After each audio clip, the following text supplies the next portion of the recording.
সূরা আহজাব 21 পারায় সূরাটি রয়েছে। কোন পারায়?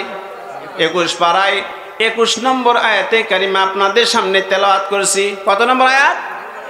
21 নম্বর আয়াতে কারিমা তেলাওয়াত করেছি। আল্লাহ রাব্বুল আমিন দয়া করে আমাকে তৌফিক দান করলে এই একটি আয়াতের উপর অল্প সময় কিছু কথা বলার চেষ্টা পাবো। ওমা তৌফিক ইল্লা বিল্লাহ আলাইহি তাওয়াক্কালতু ইলাইহি উনীব। সম্মানিত উপস্থিতি, আজকে আমাদের সারা দেশে যে অবস্থা, দেশ একটা ভয়াবহ সংকটের দিকে ধাবিত হচ্ছে। কথা ঠিক না ঠিক? মারাত্মক সমস্যার মধ্যে আমরা অবস্থান করছি। গরিব মানুষরা কষ্টের মধ্যে আছে না সুখের মধ্যে আছে? কষ্টের মধ্যে আছে। মধ্যবিত্তদের অবস্থা আরো খারাপ হয়ে যাচ্ছে দিন দিন। কথা ঠিক না ঠিক? সম্মানিত উপস্থিতি, 10 টাকার চাল এখন 75 টাকা 80 টাকা কেজি। কথা ঠিক না ঠিক? চিনি 120 টাকা 30 টাকা কেজি। কথা ঠিক না ঠিক? কি অবস্থা! চতুর্দিকে অশান্তি, খাদ্যে ভেজাল, বিদ্যুতের লোডশেডিং, যার কারণে গার্মেন্টস বন্ধ হয়ে যাচ্ছে। এরপরে ব্যাংক কেলেঙ্কারি, এরপরে শেয়ার বাজারে কেলেঙ্কারি, দেশে অর্থ সম্পদ লুটপাট হয়ে বিদেশে চলে যাচ্ছে। কথা ঠিক না ঠিক? কানাডার বেগম পাড়ায় বড় বড় 5 তলা 10 তলা বিল্ডিং হচ্ছে। কথা ঠিক না ঠিক? সম্মানিত উপস্থিতি মুসলিম কিরাম, তাই আজকে সমাজের এই দেশের মধ্যে দুর্নীতি, অশান্তি, অরাজকতা, চুরি, খুন খারাপি, হত্যা, ধর্ষণ, নির্যাতন, এরপরে মামলা হামলা যা কিছু করা হচ্ছে, এর থেকে যদি বাঁচতে চাই তাহলে একজন ব্যক্তির আদর্শ গ্রহণ করতে হবে। তার নাম কি বলেন? মুহাম্মাদুর রাসূলুল্লাহ সাল্লাল্লাহু আলাইহি সাল্লাম। সারা বিশ্ববাসীকে, দেশবাসীকে আল্লাহ রসুলের সুন্নাত পদ্ধতিতে দিকে আসতে হবে, তাহলে অশান্তি দূর হবে। বলেন সুবহানাল্লাহ। সে আল্লাহ রসুলের জীবন থেকে আমি সংক্ষিপ্ত আলোচনা করতে চাই। আল্লাহ রাব্বুল আমিন বলেন, লাকাদ কানা লাকুম ফি রাসূলিল্লাহি উসওয়াতুন হাসানা। আল্লাহ রাব্বুল আমিন বলেন, তোমাদের জন্য একমাত্র আদর্শ রয়েছে মুহাম্মদ সাল্লাল্লাহু আলাইহি সাল্লামের মধ্যে। বলেন সুবহানাল্লাহ। মাইকের ডিস্টার্ব, যার কারণে কথা বলতে গিয়ে হচ্ছে খুবই কষ্ট হচ্ছে। সম্মানিত উপস্থিতি, তাহলে আমরা কি বুঝলাম? আল্লাহ রাব্বুল আমিন বলেছেন তোমাদের রাসূলের মধ্যে আদর্শ রয়েছে। উসওয়াতুন এই শব্দটি কোরআন কারিমে আল্লাহ রাব্বুল আমিন 3টা জায়গায় এই শব্দ ব্যবহার করেছেন। কয়টা জায়গায়? 3টা জায়গায়। উসওয়াতুন শব্দের অর্থ হলো নমুনা, উসওয়াতুন শব্দ অর্থ হলো মডেল, উসওয়াতুন শব্দ অর্থ হলো দৃষ্টান্ত, উসওয়াতুন শব্দ অর্থ হলো আদর্শ। বলেন সুবহানাল্লাহ। আল্লাহ পাক সূরা মুমতাহিনার 4 নম্বর আয়াতে 6 নম্বর আয়াতে উসওয়াতুন শব্দ ব্যবহার করেছেন। বলেন সুবহানাল্লাহ। আল্লাহ রাব্বুল আমিন 2 জন নবীর অনুসরণ করার কথা বলেছেন কোরআনুল কারীমের মধ্যে। কয়জন নবী? 2 জন। এক হচ্ছে ইব্রাহিম আলাইহিস সালাম, 2 হচ্ছে মুহাম্মদ সাল্লাল্লাহু আলাইহি সাল্লাম। আল্লাহ রাব্বুল আমিন সূরা মুমতাহিনার 4 নম্বর আয়াতে বলেন, قد كانت لكم أسوة حسنة في إبراهيم। আল্লাহু আকবার। আল্লাহ রাব্বুল আলামিন বলেন তোমাদের জন্য হযরতে ইব্রাহিম আলাইহিস সালামের মধ্যে উত্তম আদর্শ রয়েছে। বলেন সুবহানাল্লাহ। কার মধ্যে আদর্শ রয়েছে? ইব্রাহিম আলাইহিস সালাম জাতির পিতা। কিসের পিতা? আমি বলছি জাতির পিতা কে বলেছে? আল্লাহ রাব্বুল বলেছেন, মিল্লাত আবিকুম ইব্রাহিম হুয়া সাম্মাকুমুল মুসলিমিন। আল্লাহু আকবার। আল্লাহ রাব্বুল আমিন তোমাদের জাতির পিতা নির্ধারণ করে দিয়েছেন। আর আজকে আমরা কাকে বলতেছি জাতির পিতা? বলেন। সম্মানিত উপস্থিতি, বেশি পিতা হওয়া লক্ষণ ভালো না খারাপ? বলেন। আল্লাহ রাব্বুল আমিন বলেন তোমাদের জন্য হযরত ইব্রাহিম আলাইহিস সালামের মধ্যে আদর্শ রয়েছে, আমরা যে মাথায় টুপি পরি, মুখে দাড়ি রাখি, মুছ খাটো করি, জুব্বা পরি, এই সবগুলি হযরত ইব্রাহিম আলাইহিস সালামের সুন্নাহ। বলেন সুবহানাল্লাহ। বুঝতে পারলেন? মেয়েরা নাকে ফুল দেয়, ফুল পরে, অর্থাৎ ফুল নাকে ফুল লাগায়, এরপরে হাতে বালা, গলায় মালা পরে, এরপরে খোপা বাঁধে, এইগুলি সব হযরতে ইব্রাহিম আলাইহিস সালামের সুন্নাহ। বলেন সুবহানাল্লাহ। ওখান থেকে সুন্নতগুলো চলে এসেছে, আর আমাদের নবীর মাধ্যমে তা পূর্ণতা লাভ করেছে। বলেন সুবহানাল্লাহ। দুনিয়ার সমস্ত নবী রাসূলগণ আঞ্চলিক নবী ছিলেন। কি নবী? আঞ্চলিক, দেশভিত্তিক নবী ছিলেন। হযরত ইব্রাহিম আলাইহিস সালামের সময় লূত আলাইহিস সালাম আল্লাহর পয়গম্বর ছিলেন, নবী ছিলেন। মুসা আলাইহিস সালামের সময় তার ভাই হারুন আলাইহিস সালাম নবী ছিলেন না? শুআয়ব আলাইহিস সালাম নবী ছিলেন। একই সময় অনেক নবী রাসূলগণ ছিলেন, তারা ছিলেন আঞ্চলিক ভিত্তিক নবী। আঞ্চলিক নবী কি নবী? আঞ্চলিক নবী। আর আমার আপনার নবী কি নবী? বলেন তিনি আঞ্চলিক নবী নন। সৌদি, কুয়েত, কাতার, জর্ডান, সিরিয়া, মিশর, আলজেরিয়া, মরস্কো, তুরস্ক, এই সমস্ত দেশের তিনি নবী নন। তিনি কি নবী? বিশ্ব নবী। পেলেন কোথায়? আল্লাহ পাক বলেন সূরা আরাফে। কোন সূরা? সূরা আরাফে আল্লাহ পাক বলেন, قُلْ يَا أَيُّهَا النَّاسُ إِنِّي رَسُولُ اللَّهِ إِلَيْكُمْ جَمِيعًا। আল্লাহু আকবার। হে নবী, আপনি বলে দেন, কুল ইয়া আইয়ুহান নাস, হে মানব জাতি, হে মানব সকল, ইন্নী রাসূলুল্লাহি ইলাইকুম জামিয়া, আমি সারা বিশ্বের সকলের জন্য রাসূল হিসেবে প্রেরিত হয়েছি। বলেন সুবহানাল্লাহ। তিনি মানুষের নবী, পশু পাখির নবী, কীট পতঙ্গের নবী, জিনের নবী, সমস্ত কুল কায়নাতের নবী। বলেন সুবহানাল্লাহ। সেই রাসূলকে পেয়ে আমরা খুশি না বেজার? অল্প না বেশি? আমি দেখিনি তোমায় চোখেরই তারায়, তবু তোমায় ভালোবেসেছি। আমি দেখিনি তোমায় চোখের তারায়, তবু তোমায় ভালোবেসেছি। মনের এই ক্যানভাসে তোমারই ছবি ভাসে, মনের এই ক্যানভাসে তোমারই ছবি ভাসে, তোমার প্রেমে পড়েছি। আমি দেখিনি তোমায় চোখের তারায়, তোমায় তবু ভালোবেসেছি। উহুদের ময়দানে রক্ত ঝরালে, দিন কায়েমের জন্য পাথরের বুকে ফোটালে ফুল মনুষ্য জাতির জন্য। শত জ্বালাতন সয়েছ তুমি, শত জ্বালাতন সয়েছ তুমি, সেই কাহিনী শুনে কেঁদেছি। মনের এই ক্যানভাসে তোমারই ছবি ভাসে, তোমারই প্রেমে পড়েছি। আমি দেখিনি তোমায় চোখের তারায়, তবু তোমায় ভালোবেসেছি। বলেন মারহাবা।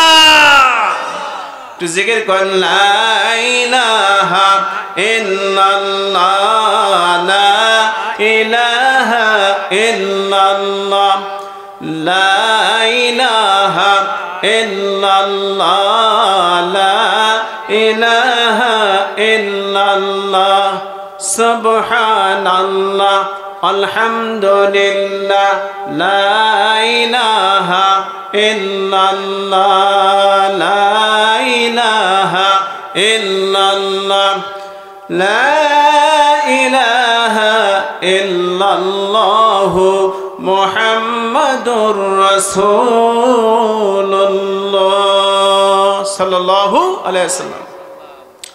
সম্মানিত বন্ধু, উপস্থিত সুধীবৃন্দ, তাওহীদি জনতা, সূরা আলাকের 5টি আয়াত নাজিল হওয়ার পর, কয়টা আয়াত? 5টি আয়াত নাজিল হওয়ার পর দীর্ঘদিন ওহী বন্ধ হয়ে আছে, ওহী নাজিল হয় না। আফটার এ লং টাইম ওহী নাজিল হয় না। এরপরে সূরা মুদ্দাসসির নাজিল হয়, বলেন সুবহানাল্লাহ। আল্লাহ পাক বলেন ইয়া আইয়ুহাল মুদ্দাসসির কুম ফাআনজির ওয়া রাব্বাকা ফাকাব্বির ওয়া সিয়াবাকা ফাতাহহির। হে কম্বল গায়ে দেয়া ব্যক্তি, ওঠুন, কুম ফাআনজির, লোকদেরকে ভয় দেখান। লোকেরা এমন ভাবে, যেভাবে চলতেছে সমাজে, রাষ্ট্রে, দেশের মধ্যে, তারা তো জাহান্নামে যাচ্ছে। কোথায় যাচ্ছে? জাহান্নামে যেতেছে। রাসূল, আপনাকে কম্বল গায়ে দিয়া ঘুম পাড়ানোর জন্য দুনিয়াতে পাঠানো হয় নাই। আপনি দাঁড়ান, মানুষদেরকে সতর্ক করেন, আল্লাহ সম্পর্কে ভয় দেখান, জাহান্নাম সম্পর্কে ভয় দেখান, কবরের সম্পর্কে ভয় দেখান, আল্লাহর আনুগত্য, আল্লাহ দাসত্ব করার ব্যাপারে তাদেরকে উদ্বুদ্ধ করেন, বলেন সুবহানাল্লাহ। এই যে নবীজি উঠলেন, দাঁড়ালেন, রাতের বেলা তাহাজ্জুদ পড়েন, দিনের বেলা দিন কায়েমের আন্দোলন করেন, বলেন সুবহানাল্লাহ। আর আমরা কি করি? দুনিয়া নিয়ে ব্যস্ত, কথা ঠিক না? তাহাজ্জুদের জায়নামাজে মরণ দিও প্রভু আমায়, তাহাজ্জুদের জায়নামাজে মরণ দিও প্রভু আমায়, একামাতের দিন কায়েমে কবুল করে নিও আমায়, বলেন মারহাবা। তাকবীর দেন, লিল্লাহে তাকবীর, লিল্লাহে তাকবীর, আল্লাহু আকবার, লিল্লাহে তাকবীর, আল্লাহু আকবার। আল কোরআনের আলো। সম্মানিত ভাইরা আমার, বন্ধুগণ, একটা রাস্তা যদি বন্ধ হয়ে যায়, 10টা রাস্তা খুলে দিতে পারেন কে? বলেন। 10টা রাস্তা আল্লাহ খুলে দিতে পারেন। এই জন্য আল্লাহর দ্বীনের জন্য দাওয়াতি কাজ বন্ধ করা যাবে না। যাবে? দাওয়াতি কাজ বন্ধ করা যাবে না। মানুষদেরকে গোপনে প্রকাশ্যে হিকমতের সাথে দাওয়াত দিয়ে আল্লাহর দ্বীনের জন্য তাদেরকে আনতে হবে, বলেন সুবহানাল্লাহ। আসছে পথে আধার নেমে, তাই বলে কি রইবে থেমে, বারে বারে জ্বালাবে বাতি, হয়তো বাতি জ্বলবে না, তাই বলে তো ভীরুর মতো বসে থাকলে চলবে না। চলবে? ভীরুর মতো বসে থাকা যাবে না। যারা কাপুরুষ, তারা 5 তলায় 10 তলায় থাকে, টিপটপ বাসায়, আর পায়খানা করে। এরা জনমের মতো ভয় পায়, কথা ঠিক না বা ঠিক? এদের দ্বারা আল্লাহ দিন বাংলার জমিনে কায়েম হবে না, কথা ঠিক না বা ঠিক? সম্মানিত বন্ধুগণ, আমার এক বন্ধু, আত্মীয় স্বজন লন্ডনে থাকে। কোথায় থাকে? লন্ডনে থাকে। সে তারা বলছে, লন্ডনে বেশ কিছু যুবক আছে, মুসলমান যুবক। কি যুবক? মুসলমান যুবক। লন্ডনের অধিবাসীরা রাস্তার মোড়ে মোড়ে ময়লা রেখে দেয়। কি রেখে দেয়? ময়লা রেখে দেয়। এই যুবক, মুসলমান যুবকেরা প্রত্যেকে একই কালারে গেঞ্জি গায়ে দেয়। প্রত্যেকের পিছনে লেখা আছে মুহাম্মদ সাল্লাল্লাহু আলাইহি সাল্লাম। গেঞ্জির পিছনে এটা লেখা আছে। লন্ডনের লোকেরা অবাক হয়ে গেছে, কি আমাদের রাস্তার মোড়ে মোড়ে ডাস্টবিনে ময়লা থাকে, এগুলি সাফ করে কি, পরিষ্কার করে কি? খোঁজ নিয়ে জানতে পারলো যে মুসলমান একদল যুবক এইগুলি রাস্তা পরিষ্কার করে, বলেন সুবহানাল্লাহ। এদের পরিচয় কি? লন্ডনের খ্রিস্টানদেরকে বলা হলো এরা হচ্ছে মুহাম্মদ সাল্লাল্লাহু আলাইহি ওয়াসাল্লামের উম্মত, অনুসারী, বলেন সুবহানাল্লাহ। খ্রিস্টানরা ভাবতে লাগলো, আহারে সে আবার কেমন নবী, মুহাম্মদ সাল্লাল্লাহু আলাইহি ওয়াসাল্লাম কেমন মানুষ, আর তার অনুসারীরা তাকে না দেখে এইরকম এত পবিত্র পরিচ্ছন্ন কাজ করে, ময়লা ফেলে দেয়, রাস্তা পরিষ্কার করে, বলেন সুবহানাল্লাহ। এই চিন্তা করতে তারা বলতেছে লন্ডনে খ্রিস্টানরা, হু ইজ দি মুহাম্মদ সাল্লাল্লাহু আলাইহি ওয়াসাল্লাম? মুহাম্মদ সাল্লাল্লাহু আলাইহি ওয়াসাল্লাম কি এত ডিসেন্ট ম্যান, এত সুন্দর মানুষ তৈরি করেছে, তার উম্মতরা এত ভালো পরিচ্ছন্ন পবিত্র জীবনযাপন করে, আর আমাদের এলাকার এই লন্ডন শহরকে নেট অ্যান্ড ক্লিন পরিষ্কার রাখে। তখন ইউটিউবে সার্চ দিয়ে মুহাম্মদ সাল্লাল্লাহু আলাইহি ওয়াসাল্লামের জীবনে পেয়ে গেল এবং পড়াশোনা শুরু করে দিল, বলেন সুবহানাল্লাহ। পড়াশোনা শুরু করে দিল। ইউরোপ, আমেরিকাতে, পাশ্চাত্য দেশে শত শত হাজার হাজার খ্রিস্টানরা মুসলমান হচ্ছে দৈনিক, বলেন সুবহানাল্লাহ। আর আজকে আমরা সেই নবীর আদর্শ অনুসরণ করা তো দূরের কথা, আমরা উল্টা পথে হাঁটছি, কথা ঠিক না বা ঠিক? সম্মানিত উপস্থিতি, তাই আমি বলতে চাই যে একটা কাজ যদি সুন্দর করতে চান, একটা কাজ যদি ভালো করতে চান, মাথার চুল কাটবেন কাকে দেখে? কাকে দেখে? মুহাম্মাদুর রাসূলুল্লাহ সাল্লাল্লাহু আলাইহি ওয়াসাল্লাম। আজকের যুগের আমাদের ছেলেরা ওই দেখবেন টিভিতে যায়, যে খেলোয়াড়ের চুল কাটা মাথার, ওই দৃশ্য দেখে সে মাথার চুল কাটে, কথা ঠিক না বা ঠিক? নায়কের চুল কাটা দেখে মাথার চুল কাটে। বাংলাদেশে যত জেলা আমি ঘুরেছি, একটা জেলার শহরে, টাউনে, বন্দরে, নাপিতের দোকানের সাইনবোর্ড নাই, এখানে মুহাম্মদ সাল্লাল্লাহু আলাইহি ওয়াসাল্লামের তরিকায় চুল কাটা হয়। আপনারা দেখছেন নাকি? তাহলে কি কোথায় আমরা আছি? নবীর আদর্শ মানতেছি। এই জন্য ঐতিহাসিক আমির আলী বলছেন, his life is novelist record of A work Nobel and faithfully performed. একটা কাজ সুন্দর, সুষ্ঠু, সুশৃঙ্খল ভাবে করতে চান, তাহলে মুহাম্মদ সাল্লাল্লাহু আলাইহি ওয়াসাল্লামের জীবনকে গ্রহণ করেন, বলেন সুবহানাল্লাহ। একটু জিকির করেন, লা ইলাহা ইল্লাল্লাহ, লা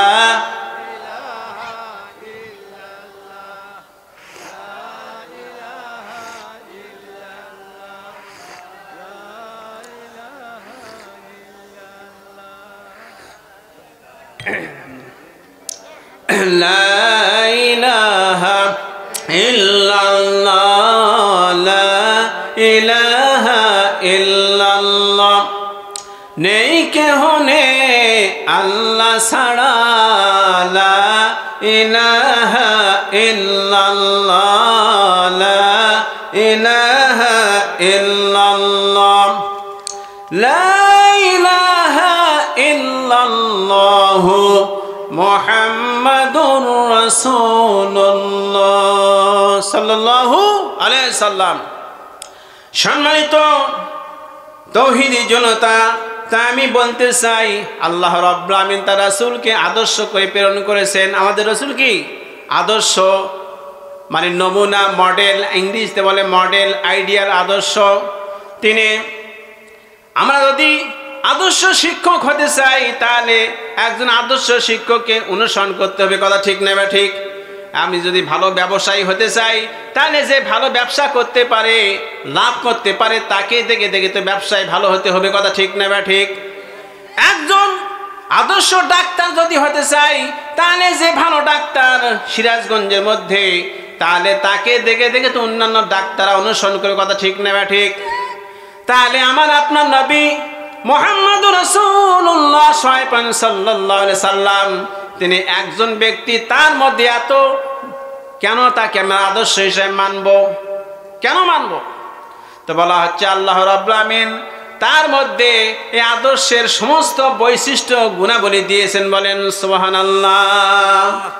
সমস্ত বৈশিষ্ট্য আদর্শ আল্লাহ রাসূলের মধ্যে রয়েছে, বলেন সুবহানাল্লাহ।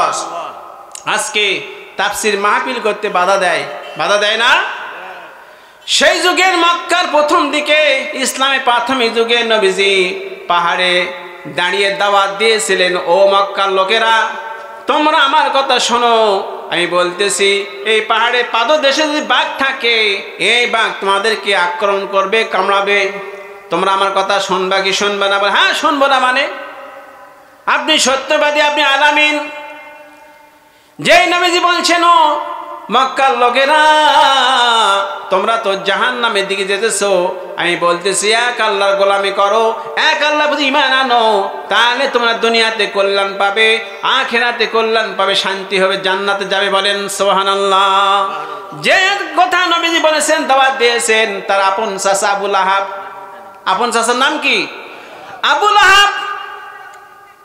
হে মুহাম্মদ, সবাই বলেন সাল্লাল্লাহু আলাইহি সাল্লাম, এই কথা বলার জন্য তুমি আমাদেরকে ডেকেছো, এই বলে সে যা তাই বলে নবীজিকে গালি দিয়েছে।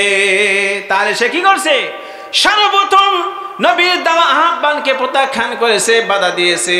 আজকে যারা নব্য আবু লাহাব আছে বাংলাদেশে, তারা কোরআনের মাহফিল বন্ধ করতে চায়, এইভাবে নবীজির নবীজিকে যে ভাই বাধা দিয়েছে, আজকে যারা তাফসীর মাহফিলে 144 ধারা বন্ধ করে 44 ধারা দিয়ে তারাই হচ্ছে নব্য আবু লাহাব। কথা ঠিক না বা ঠিক? মাহফিল করতে যাবেন, ওসির কাছে যেতে হবে। ওসি পারমিশন দিচ্ছে না, বলে আপনি এসপির কাছে যান। এসপির কাছে গেলে বলে আপনি ডিসির কাছে যান। ডিসির কাছে গেলে বলে আপনি সচিবের কাছে যান। কথা ঠিক না বা ঠিক?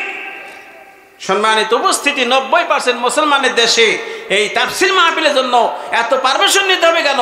কথা ঠিক না? নবীজি কামা ঘরে নামাজ পড়তেছিলেন, সেজদায় গেছেন, আর ঘাড়ের ওপর আবু লাহাবের নেতৃত্বে উটের নাড়ি ভুঁড়ি চেপে দেওয়া হয়েছে। কথা ঠিক না বা ঠিক? আজকে আপনার ঘাড়ের ওপর কেউ নাড়ি ভুঁড়ি চেপে দিচ্ছে না, কিন্তু নবীর ওয়ারিস, নবীজির ওয়ারিস আলেম ওলামা, তাদেরকে মামলা হামলা দিয়ে শেষ করে দেওয়া হচ্ছে। কথা ঠিক না বা ঠিক? এরা হচ্ছে এই নব্য যুগের আবু লাহাব। কথা ঠিক না বা ঠিক? মামলা দিয়ে হামলা দিয়ে বন্দী করে রাখা হচ্ছে। সম্মানিত উপস্থিতি, তাই বলতে চাই, রাসূল আমার ভালোবাসা, রাসূল আমার আলো আশা, রাসূল আমার প্রেম বিরহের মূল আলোচনা, রাসূল আমার কাজে কর্মে অনুপ্রেরণা, রাসূল আমার ভালোবাসা, রাসূল আমার আলো আশা, রাসূল আমার প্রেম বিরহের মূল আলোচনা, রাসূল আমার কাজে কর্মে অনুপ্রেরণা। যখন দারুণ দুঃখ নামে আমার জীবন জুড়ে, বিপদ আপদ মুসিবতে তখন জ্বলে পড়ে, তখন তোমার শৈশব কৈশোর জুড়াই যন্ত্রণা, রাসূল আমার কাজে কর্মে অনুপ্রেরণা। বলেন মারহাবা। আমার বন্ধুগণ, আল্লাহ রাব্বুল আমিন সূরা আহজাবের 21 নম্বর আয়াতে বলেছেন, আমার নবীর আদর্শ কারা গ্রহণ করতে পারবে, কারা মানতে পারবে। কথা বুঝতেছেন? 3টা শর্ত আছে। এই 3টা শর্ত যারা নারী পুরুষ মানতে পারবে, তারাই নবীজিকে ফলো করে চলবে, নবীজির অনুসরণ করবে, অনুকরণ করবে, নবীজিকে ভালোবাসবে। নবীর প্রতি যার ভালোবাসা বেশি, সে নবীকে অনুসরণ করে, মেনে চলে তত বেশি। বলেন সুবহানাল্লাহ। রাসূলের প্রতি ভালোবাসা আপনার নাই, আপনি নবীর সুন্নাত তেমন পালন করতে পারবেন না। আল্লাহ রাব্বুল আমিন 3টা শর্ত দিয়েছেন, কারা কারা আমার নবীকে ভালোবাসতে পারবে, আমার নবীর আনুগত্য করতে পারবে, আমার নবীর আদর্শ পালন করতে পারবে। কয়টা শর্ত? 3টা। আল্লাহ পাক বলেন 1 নম্বর শর্ত, লিমান কানা ইয়ারজুল্লাহা ওয়াল ইয়াউমাল আখিরা ওয়া যাকারাল্লাহা কাসীরা। আল্লাহু আকবার। ও সিরাজগঞ্জবাসীরা, 3টা শর্ত আপনি মেনে নেন, তাহলে রাসূলের জীবনকে আপনি গ্রহণ করতে পারবেন। 1 নম্বর, যে ব্যক্তি আল্লাহর সাক্ষাৎ রাখে, সাক্ষাৎ লাভের আশা রাখে। কিসের আশা রাখে? আল্লাহর সাক্ষাৎ। আল্লাহকে আমরা দেখতে চাই না? কোনোদিন চিন্তা করলাম না এই আকাশ, এই জমিন, এই চন্দ্র, এই সূর্য, এই গ্রহ নক্ষত্র রাজি, সৌররাজি, বিশাল সৃষ্টি জগৎ, সমুদ্র মহাসমুদ্র কে বানাইছে? চিন্তা আছে? চিন্তা নাই। ড্রিঙ্ক অ্যান্ড বি মেরি, খাও দাও ফুর্তি করো, দুনিয়াটা মস্ত বড়, আগামীকাল বাঁচবে কিনা বলতে পারো। খালি এই চিন্তা, খালি পেট কেমনি ভরবে, স্ত্রী ছেলে মেয়ে কেমনি সুখে থাকবে, এই চিন্তা। কি হালাল কি হারাম দেখা নাই, টাকা হলেই হলো। কথা ঠিক না ঠিক? আল্লাহ পাক বলেন, যে ব্যক্তি আমার সাক্ষাৎ লাভের আশা রাখে, সে আমার নবীকে মানতে পারবে, নবীর আদর্শ গ্রহণ করে চলতে পারবে। আল্লাহ পাক বলেন, লা তুদরিকুল আবসারু ওয়া হুয়া ইদরিকুল আবসার। আল্লাহু আকবার।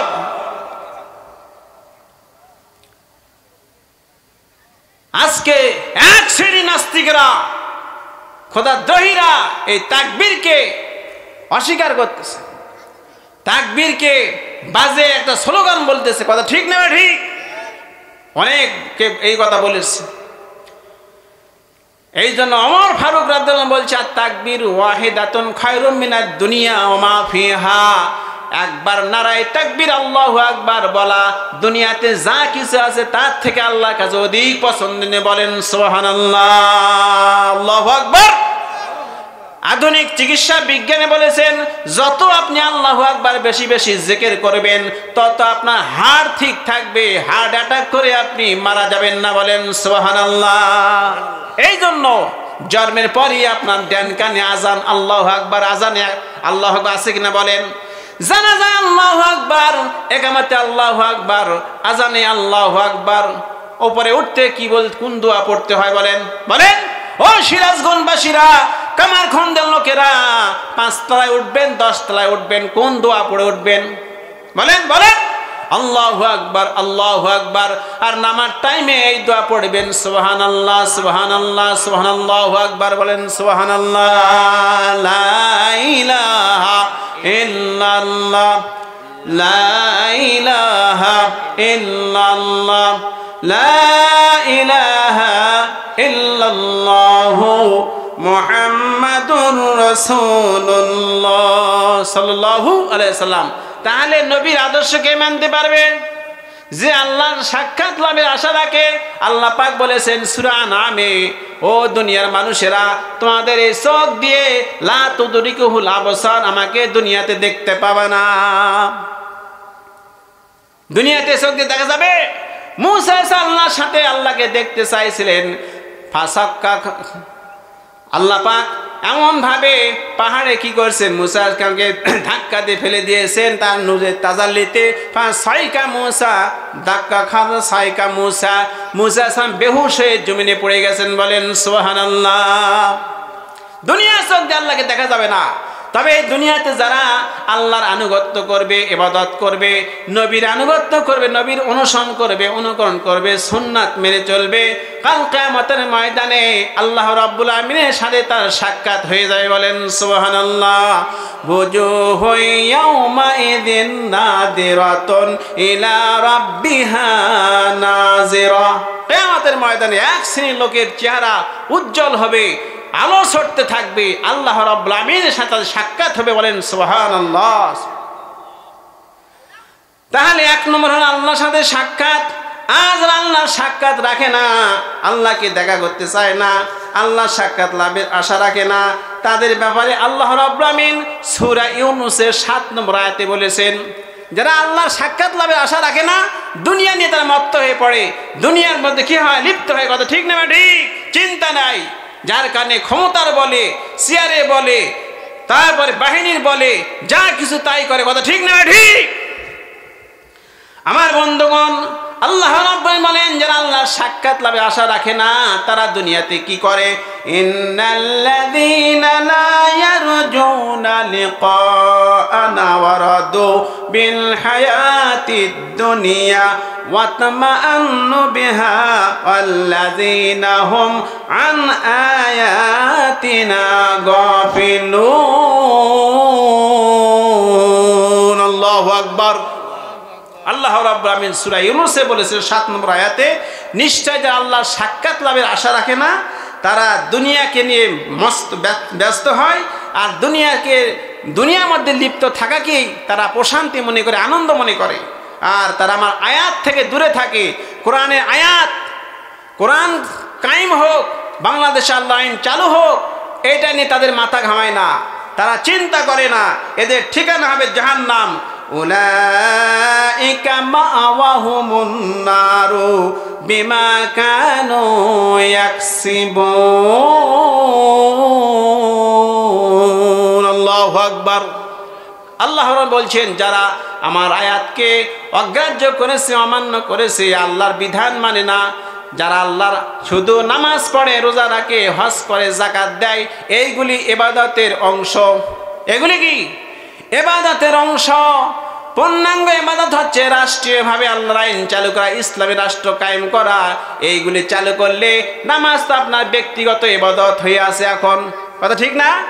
নামাজ ব্যক্তিগত ইবাদত, আমি পড়লে পড়লাম, না পড়লে কেউ বলার নাই, কওয়ার নাই, ধরার নাই, কথা ঠিক না? নামাজ হচ্ছে রাষ্ট্রীয়ভাবে কায়েম করতে হবে। আল্লাহ রাব্বুল আমিন সূরা হজের 41 নম্বর আয়াতে বলেন, কত নম্বর আয়াত? 41 নম্বর আয়াতে বলেন, আল্লাযীনা ইম্মাক্কান্নাহুম ফিল আরদি আকামুস সালাতা ওয়া আতাবুজ যাকাতা ওয়া আল আমরু বিল মারুফ ওয়া নাহাউ আনিল মুনকার। আল্লাহু আকবার। আমি কিন্তু বানায় কথা বলতেছি, যা আলোচনা করতেছি কোরআন থেকে, হাদিস থেকে, কথা ঠিক না? সম্মানিত উপস্থিতি, আল্লাহ রাব্বুল আমিন সূরা হজের 41 আয়াতে বলেন, আমি যদি ইমানদারদেরকে রাষ্ট্র ক্ষমতা দান করি, কি ক্ষমতা? রাষ্ট্র ক্ষমতা দান করি, তাহলে 4 দফা কাজ তারা করবে। কয় দফা? 4 দফা কাজ করবে। প্রথম দফা, আল্লাযীনা ইম্মাক্কান্নাহুম ফিল আরদি আকামুস সালাতা, তারা নামাজ কায়েম করবে। কি কায়েম করবে? নামাজ কায়েম করবে। আপনি বলেন বাংলাদেশের নামাজ কায়েম আছে? বলেন বলেন। বাংলাদেশে নামাজ কায়েম নাই, বাংলাদেশের নামাজ পড়া হয়। কায়েম মানে প্রতিষ্ঠিত করে দেওয়া, দাঁড় করে দেওয়া। আমি উদাহরণ দিয়ে থাকি, এই বাংলাদেশে লুঙ্গি পরা চালু আছে, প্যান্ট পরা চালু আছে, পায়জামা পরা চালু আছে, মেয়েদের শাড়ি পরা চালু আছে, কথা ঠিক না ঠিক? একটা ছেলে, নাবালক ছেলে পর্যন্ত উলঙ্গ থাকতে চায় না, ন্যাংটা হয়ে থাকতে চায় না, কথা ঠিক না ঠিক? তাহলে এটা কি আছে? চালু আছে। বুঝতেছেন কথা? কায়েম আছে। এই বাংলাদেশে যদি নামাজ চালু থাকতো, একটা ঝাড়ুদার পিয়নের চাকরি কেউ বেনামাজি পেত না, কথা ঠিক না ঠিক? বেনামাজি একটা ঝাড়ুদারের চাকরি, পিয়নের চাকরি পেত না। নামাজ চালু না থাকার কারণে আজকে চাকরি ইন্টারভিউতে জিজ্ঞাসা করা হয় না, এই বেটা 5 ওয়াক্ত নামাজ পড়ো নাকি? বলেন, কোনোদিন শুনছেন? শুনছেন? কোথায় আছি আমরা? আল্লাহ পাক বলছেন, ইমানদার ব্যক্তি রাষ্ট্র ক্ষমতা দান করলে তারা 1 নম্বর কাজ নামাজ চালু করবে, 2 নম্বর আতুজ যাকাত, যাকাত কায়েম করবে। তোমার নামাজ কবুল হবে না যদি তুমি যাকাত আদায় না করো। যাকাত হচ্ছে গরিবদের হক। কাদের হক?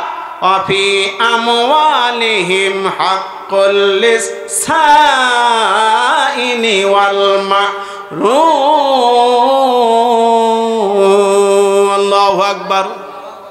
ধনীদের সম্পদে গরিবদের হক রয়েছে, বলেন সুবহানাল্লাহ। আল্লাহ পাক ভারসাম্যমূলক ব্যবস্থা, জীবন ব্যবস্থা দিয়েছেন। দিন সহ কঠিন নয়, ইসলাম কঠিন নয়। ইসলাম কি কঠিন? দিন কঠিন নয়। নবীজি বলছেন, দিন ইসরান, দিন সহজ, দিন ও নসিহা, দিন হচ্ছে উপদেশ, বলেন সুবহানাল্লাহ। আপনার বুদ্ধি আছে, জ্ঞান আছে, আকল আছে, আপনি ইন্টেলিজেন্ট।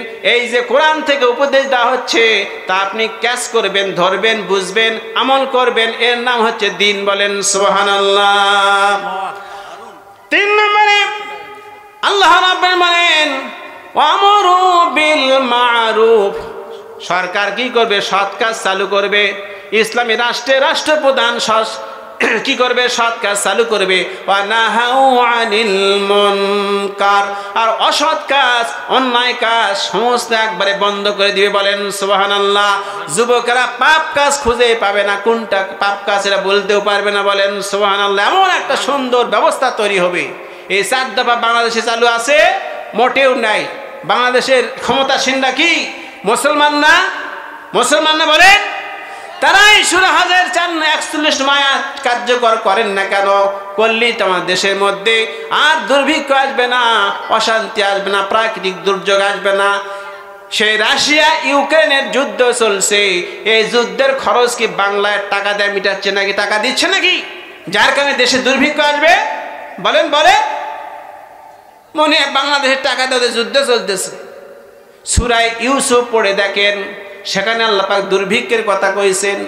ঈসা আলাইহিস সালামকে জেলখানায় বন্দি রেখে রাজা দেখছিল স্বপ্নে যে এই যে সামনে দুর্ভিক্ষ আসতেছে, এটা কিভাবে মোকাবেলা করা যায়। শেষ পর্যন্ত একজন লোককে পাঠাইছিল ঈসা আলাইহিস সালামের কাছে। ওই লোক বলছিল, বাদশাকে, বাদশাহ জাহাপনা, একটা ভালো লোক আছে, তার কাছে গেলে আপনার স্বপ্নের তাবির আমি বলে দিতে পারবো। তখন উনি বলছেন হ্যাঁ ঠিক আছে যাও। ঈসা আলাইহিস সালামের কাছে গিয়ে লোকটা বলেছিল যে এরকম দেশ বাদশা স্বপ্ন দেখেছে। ঘটনা অনেক লম্বা, আমি সেদিকে যাব না। শেষ পর্যন্ত আল্লাহ রাব্বুল আমিন ঈসা আলাইহিস সালামের কাছে পাঠিয়ে দিয়েছিলেন। বাদশা বলতেছে তার কাছ থেকে শুনে আসো, তাকে বের করে নিয়ে আসো জেলখানা থেকে। তিনি তো অত্যন্ত বুদ্ধিমান। হযরত ইউসুফ আলাইহিস সালাম শুধু বুদ্ধিমানই নয়, তিনি কৌশল অবলম্বন করেছিলেন। বলেছিলেন আমি তো এমনি এমনি জেলখানা থেকে বের হব না। বাদশা বলবে আমি জেলখানাতে চলে যাব, কারণ আমাকে যে অপরাধে জেলখানায় বন্দি করা হয়েছে এটা প্রমাণ করতে হবে, তারপর আমি ইউসুফ আলাইহিস সালাম বের হব। বলেন সুবহানাল্লাহ, সুবহানাল্লাহ, সুবহানাল্লাহ। আমাকে জুলাইখা দোষ দিয়ে, অপবাদ দিয়ে আমাকে জেলখানায় বন্দি করেছো, আর তুমি আমি স্বপ্নের তাবির বলে দেব আর তুমি আমাকে খুলে দিবে, এই কাজ আমি করতে পারি না। সম্মানিত উপস্থিতি, আমার বন্ধুগণ, আজকে কোরআনের পাখিকে যে ভাই বন্দি করা হয়েছে তার অপরাধ কি বলেন? অপরাধ আছে? যাকে বন্দি করা হয়েছে ঈসা আলাইহিস সালাম বলেছিলেন আমি এমনিতে জেলখানা থেকে বের হয়ে যাব না, আমাকে যে মিথ্যা অপবাদ দেওয়া হয়েছে এই অপবাদ দূর করে দিতে হবে, তারপরে আমি এখান থেকে যাব। বলেন সুবহানাল্লাহ। লা ইলাহা ইল্লাল্লাহ, লা ইলাহা ইল্লাল্লাহ, লা ইলাহা ইল্লাল্লাহু মুহাম্মাদুর রাসূলুল্লাহ সাল্লাল্লাহু আলাইহি সাল্লাম। আমার বন্ধুগণ, তাই বলতেছিলাম আল্লাহ রাব্বুল আমিন 2 নম্বর শর্ত বলেছেন ওয়াল ইয়াউমাল আখিরা। আমার রাসূলের আদর্শ তারাই গ্রহণ করতে পারবে যারা আমার সাক্ষাৎ লাভের আশা রাখে। আমি আল্লাহ পাক দেখতে চাই, আমাকে আমার সাথে কথা বলতে চাই, এই ব্যক্তি আমার রাসূলের আনুগত্য করতে পারবে, সুন্নত মেনে চলতে পারবে। 2 নম্বর, যে ব্যক্তি পরকালকে স্বীকার করে, পরকালকে অস্বীকার করে না। বলেন সুবহানাল্লাহ। এই জীবন জীবন নয়, পরকালের জীবন হচ্ছে আসল জীবন। দুনিয়ার জীবনের সমস্ত হিসাব কাল কিয়ামতের ময়দানে এক আল্লাহ রাব্বুল আমিনের কাছে দিতে হবে। বলেন সুবহানাল্লাহ। এই চিন্তা, এই ফিকির নিয়ে, এই কর্মসূচি নিয়ে যারা দুনিয়াতে কাজ করে তারা আমার নবীর আনুগত্য করতে পারবে, আমার রাসূলের মহব্বত দেখাতে পারবে, আমার রাসূলের সুন্নাহ পালন করতে পারবে। বলেন সুবহানাল্লাহ। আমার বন্ধুগণ, আল্লাহ রাসূল সাল্লাল্লাহু আলাইহি সাল্লাম শিশুকাল থেকে তিনি ছিলেন আদর্শ। শিশু মুহাম্মদ সাল্লাল্লাহু আলাইহি সাল্লাম জন্মের পরপরই তাকে কোথায় পাঠানো হয়েছিল?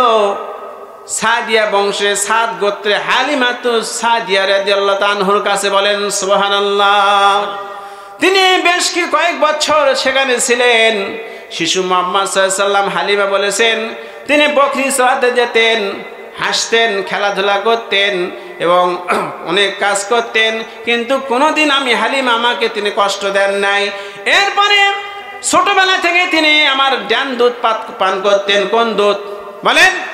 ডান দুধ পান করতেন। তার দুধ ভাই আব্দুল্লাহর জন্য বাম দুধ রেখে দিতেন। বলেন সুবহানাল্লাহ।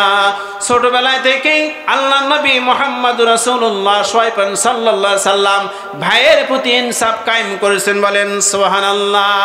আর আজকে আমরা ভাইয়ের সাথে বেঈমানি করি, জাল দলিল করে ভাইয়ের জমিগুলি সব লেগে পড়ে নেই। কথা ঠিক না বা ঠিক? আমরা নবীর উম্মত দাবি করছি।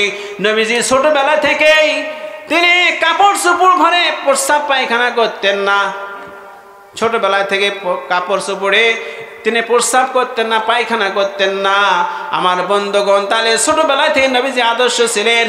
যখন যুবক বয়স হয়েছে, 17 বছর 18 বছর বয়সে পৌঁছে গেছেন, তিনি মক্কার সমাজে চিত্র অবলোকন করলেন।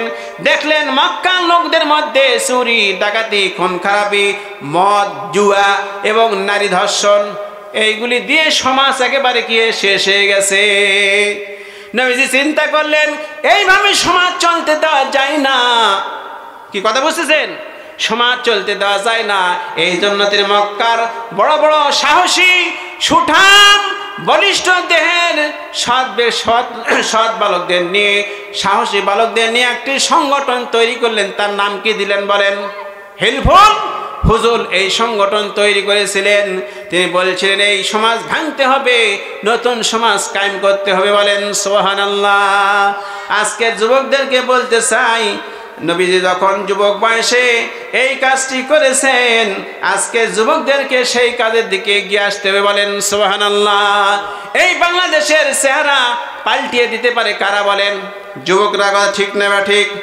যুবকদের মধ্যে 4টি গুণ পাওয়া যায়। কয়টি গুণ যুবকদের মধ্যে পাওয়া যায়? 4টি।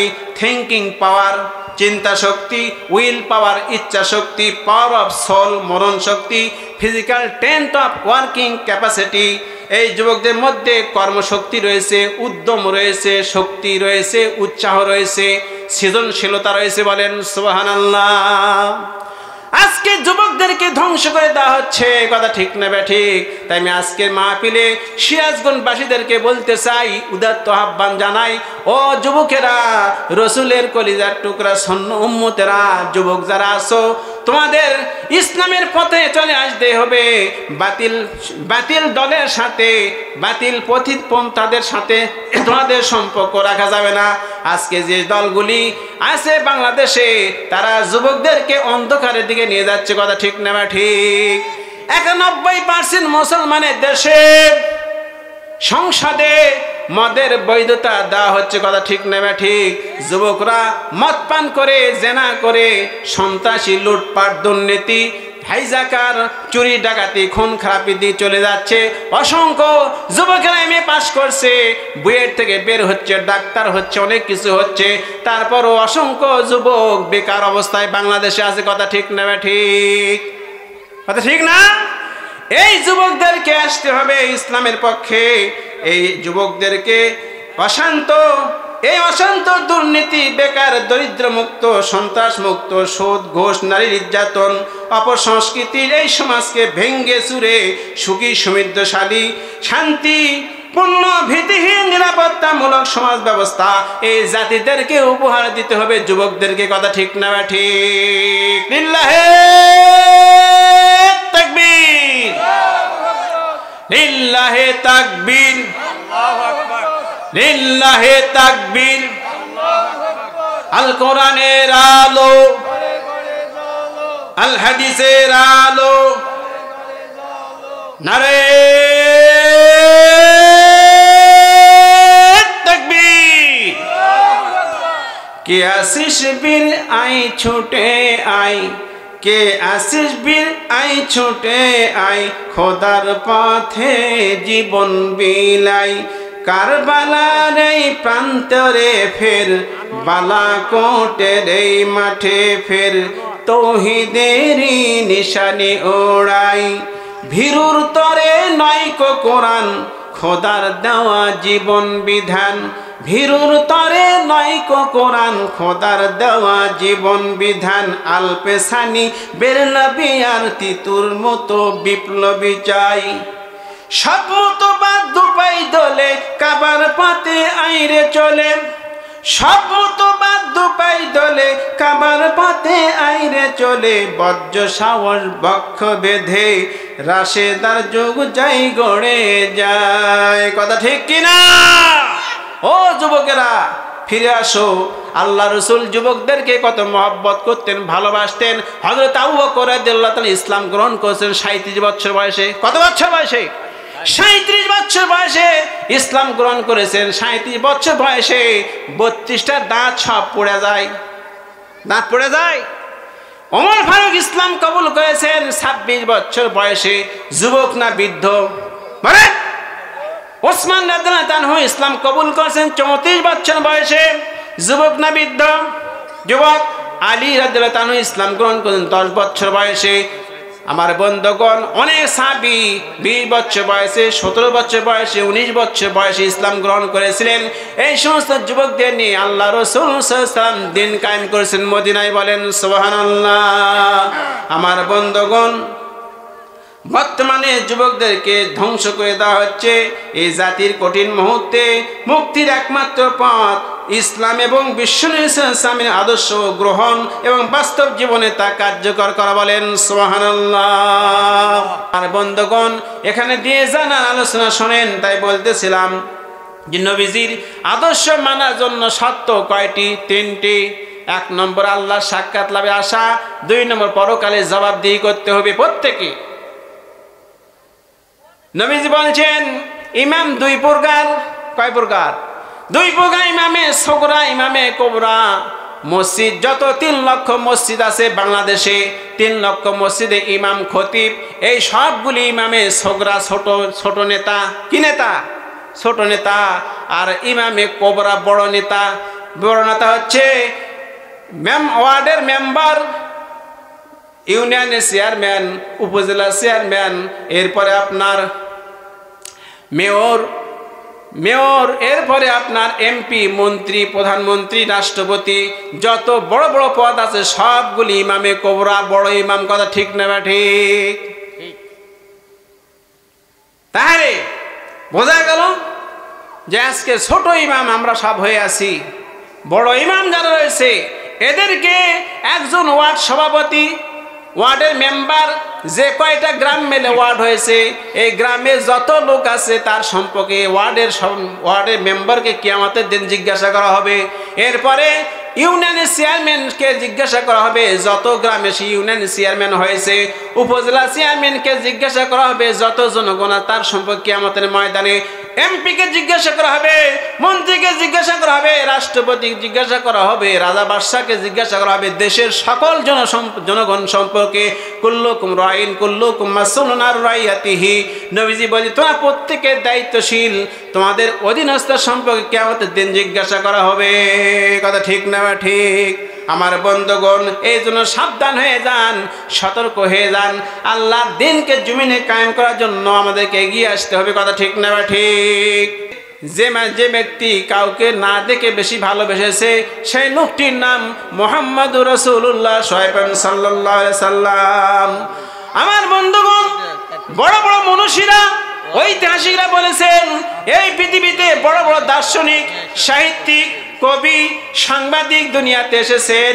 তারা এক একটা বিষয়ে আদর্শ রেখেছেন, একটা বিষয়ে 2টা বিষয় রাখতে পারে নাই।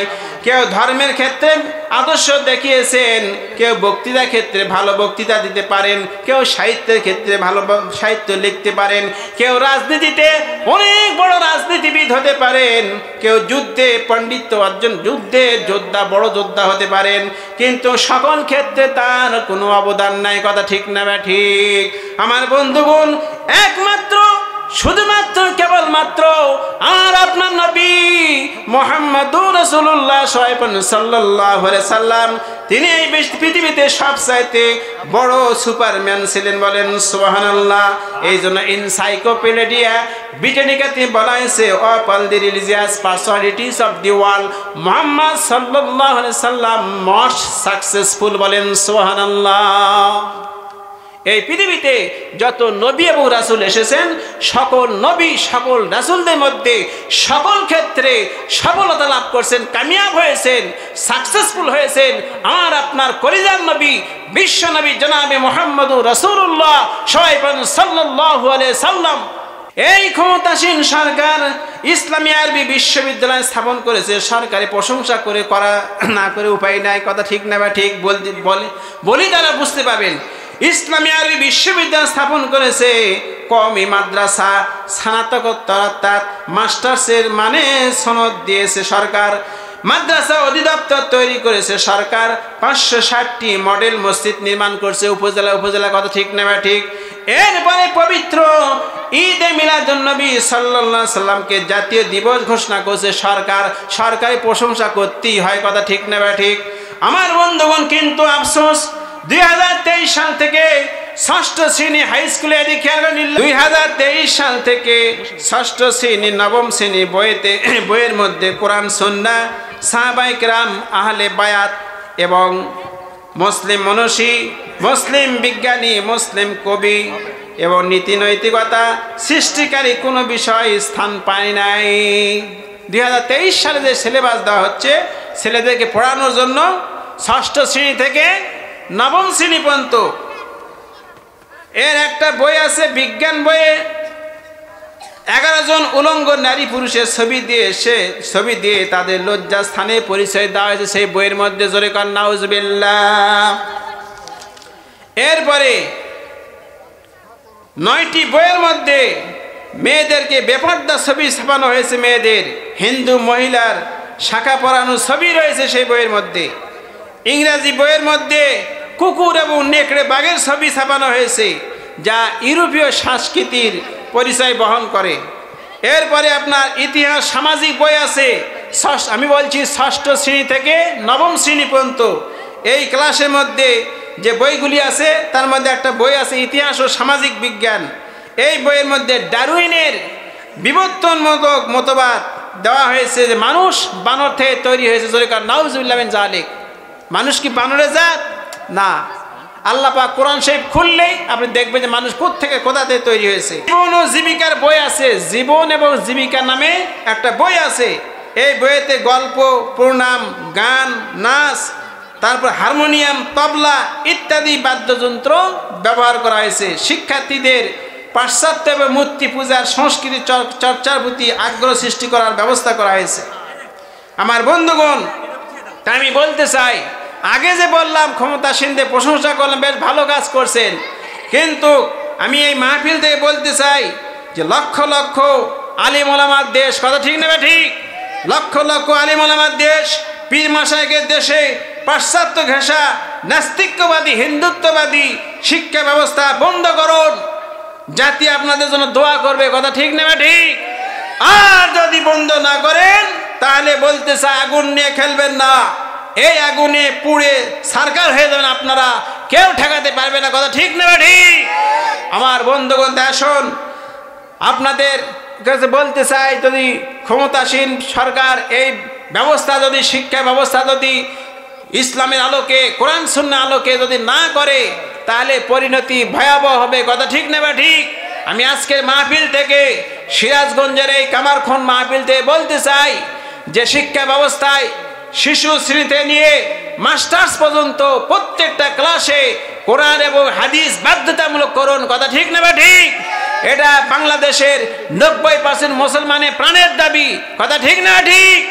তাই আসুন আর কাল বিলম্ব না করে আমরা আমাদের এই বাংলার যত সমস্যা আছে, ব্যক্তিগত সমস্যা, সামাজিক সমস্যা, রাষ্ট্রীয় সমস্যা, সব সমস্যার সমাধান হবে যদি একমাত্র মুহাম্মদুর রাসূলুল্লাহ সাল্লাল্লাহু আলাইহি সাল্লাম তাকে যদি অনুসরণ করি। নবীকে কি জন্য প্রেরণ করা হয়েছে এটা আমি বলি শেষ করছি, আপনারা অনেকে জানেন না। নবী যে পাঠানো হয়েছে দাড়ি, টুপি, জুব্বা, সুন্নতি গামছা ব্যবহার করা, নামাজ পড়া, রোজা রাখা, হজ করা, যাকাত দেওয়া, এই জন্য। এইগুলি ইসলামের শাখা পোশাখা। একটা উদাহরণ দিলেই বুঝতে পারবেন। ঈমান হচ্ছে আপনার মূল ভিত্তি, আর তার কলমের গোড়া আছে, গোড়া হচ্ছে ঈমান, বডি হচ্ছে নামাজ, রোজা, হজ, যাকাত এইগুলি, আর কলমের নিব হচ্ছে, শীষ হচ্ছে আপনার মাথা, হচ্ছে আপনার জিহাদ। আপনার কলমের গোড়া আছে, বডি আছে, নিব নাই, শীষ নাই, কলম দিয়ে লেখা যাবে? সুসের গোড়া আছে, বডি আছে, কিন্তু মাথা নাই, সেলাই করা যাবে? ঘরের বিল্ডিং ভিত্তি আছে, দরজা আছে, জানালা আছে, ছাদ নাই, এই ঘরে আষাঢ় বৈশাখ মাসে থাকা যাবে? এখনো শীতকালে থাকা যাবে না, আপনি প্রচন্ড ঠান্ডায় মারা যাবে। এই জন্য আল্লাহ রাসূলকে আল্লাহ রাব্বুল আমিন Islam is the complete balance code of life, পরিপূর্ণ জীবন ব্যবস্থা, পায়ের নখ কাটাতে শুরু করে রাষ্ট্র পরিচালনা করা পর্যন্ত যত দিক ও বিভাগ আছে সব ক্ষেত্রে আল্লাহর আদেশ আইন রয়েছে, আল্লাহ রাসূলের আদর্শ রয়েছে, বলেন সুবহানাল্লাহ। তাই লাজি আরসালা রাসূলাহু বিল হুদা ওয়া দীনিল হক লিইয়ুযহিরাহু আলাদ-দীনি কুল্লিহি ওয়া কাফা বিল্লাহি শাহীদা। আল্লাহু আকবার। আল্লাহ রাব্বুল আলামিন বলেন তিনি সেই সত্তা, তার রাসূলকে দ্বীনে হক সত্যের বিধান দিয়ে কোরআন দিয়ে পাঠিয়েছেন, যাতে করে মানুষের তৈরি করা সমাজে রাষ্ট্রে যেগুলি আছে মানুষের মতবাদ এইগুলিকে পরিত্যাগ করে উৎখাত করে লিযহিরাহু আলা দ্বীনি কুল্লিহি, দ্বীনকে ইসলামকে বিজয়ী করে দেন, চালু করে দেন। এতে আল্লাহর সাক্ষী যথেষ্ট, বলেন সুবহানাল্লাহ। এবং এই ক্ষেত্রে কাফের মুশরিকদের যত কলিজা জ্বালা পোড়া হোক না কেন, আল্লাহ পাক তা পছন্দ করেন না, বলেন সুবহানাল্লাহ। আল্লাহ রাসূল তার জীবনে, মাদিনী জীবনে তিনি 10 বছর ইসলামী রাষ্ট্রে রাষ্ট্রপ্রধান ছিলেন, বলেন সুবহানাল্লাহ। আসুন আল্লাহ রাসূলের এই সুন্নাহ আমাদেরকে পালন করতে হবে। তাই কবি বলছেন, সুন্নত নয় শুধু দাওয়াতের মেহমান, সুন্নত নয় শুধু খাওয়া শেষে মধুপান, আর সুন্নত আছে তা তুমি জানো কি, জানলেও জীবনে কখনো তা মানো কি। সুন্নত নয় শুধু মজলুম সহায়ক, সুন্নত আরো হলো জালেমের প্রতিরোধ। কথা ঠিক কিনা? আসুন আল্লাহ রসুলের সুন্নত হলো আদর্শ রাষ্ট্রনায়ক হওয়া। এটা হওয়ার জন্য, চালু করার জন্য আপনাদেরকে আল্লাহ রসুলের অনুসারী হয়ে আগামীতে ভূমিকা রাখতে হবে, যাতে বাংলাদেশে পট পরিবর্তন করে ইসলামী আইন চালু করা যায়। আল্লাহ পাক কবুল করেন। আমরা সকলেই বলি আল্লাহুম্মা আমিন। এই বলে আমি আমার আলোচনা শেষ করছি। যতক্ষণ পর্যন্ত আলোচনা করলাম আল্লাহর কাছে মাপ চাই, ক্ষমা চাই। আল্লাহ পাক ভুল ভ্রান্তি যেন মাফ করে দেন। যা হক কথা বলেছি, সত্য কথা বলছি কোরআন সুন্নাহ আলোকে, সর্বপ্রথম আল্লাহ পাক আমাকে আমল করার তৌফিক দান করুন, এবং আমার শ্রোতা আপনাদেরকে আল্লাহ পাক আমল করার তৌফিক দান করেন। হাযা মা ইনদি ওয়াল ইলমু ইনদাল্লাহ আলাইহি তাওয়াক্কালতু ওয়া ইলাইহি উনীব ওয়া আখির দাওয়ানা আনিল হামদুলিল্লাহি রাব্বিল আলামিন।